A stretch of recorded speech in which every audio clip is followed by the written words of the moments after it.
No. Doesn't it make you feel anxious? It does. It makes me feel like I'm not doing something. Like I'm not reading this right now. Are you decking the halls for the holidays already? Do you need help? The perfect tree? Well, good thing you're watching Good Day, D.C. Yeah, Holly Morris has the story from Bell Nursery in Burtonsville. Hello, Holly. Hello. Okay, do you guys do live trees or artificial trees? Live trees. Live trees. I go with artificial. Then this is for you. 2 thumbs up, right? I actually please everybody. I do a live one and an artificial.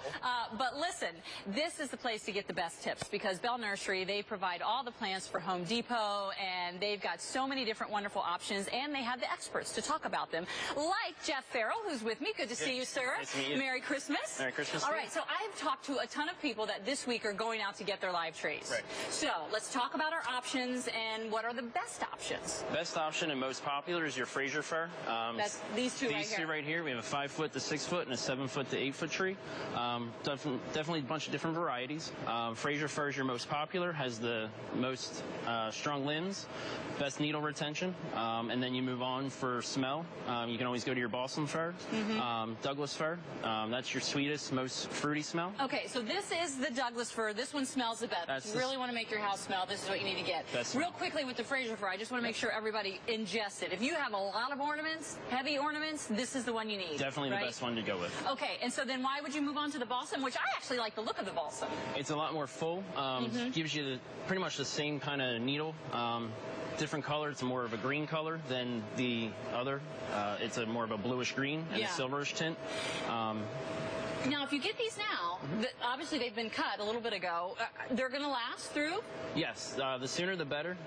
What happens is you should always have about 6 to 12 inches of trunk for your tree stand. And then when you do your cut, you want to do 1 inch to 1.5 inches. That gives it a fresh cut, and that's what will help absorb all the water in the base. And then this is the kind of base that's most popular for live trees? Most popular, smaller at the top, bigger at the bottom, gives you the most floor area coverage. And then if you do a tall tree, you can always do a 2x2 piece of wood underneath, screw it down, and that gives you a lot of rigidity and sturdiness so that it doesn't tip over. Options are available at all the Home Depots. All of them? In our area. Yes, correct. All right, very good. All right, so these are wonderful.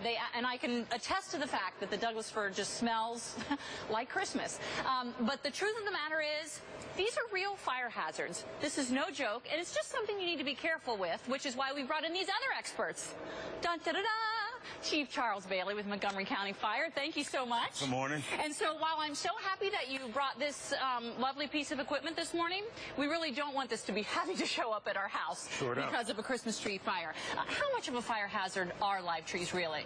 They can be a pretty big fire hazard. The good news is that if you take care of the tree and you keep the tree watered, you keep the tree away from combustibles, make sure that the cords that are running the lights and those sorts of things aren't frayed, probably won't have a problem.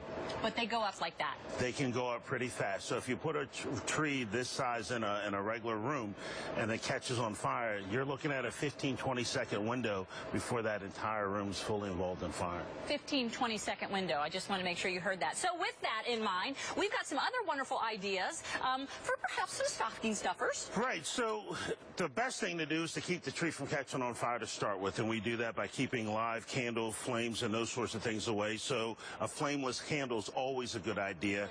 We don't want any open flames in homes. But once the fire starts, the best and quickest way to get people out safely and alert them to the fire is by using smoke detectors.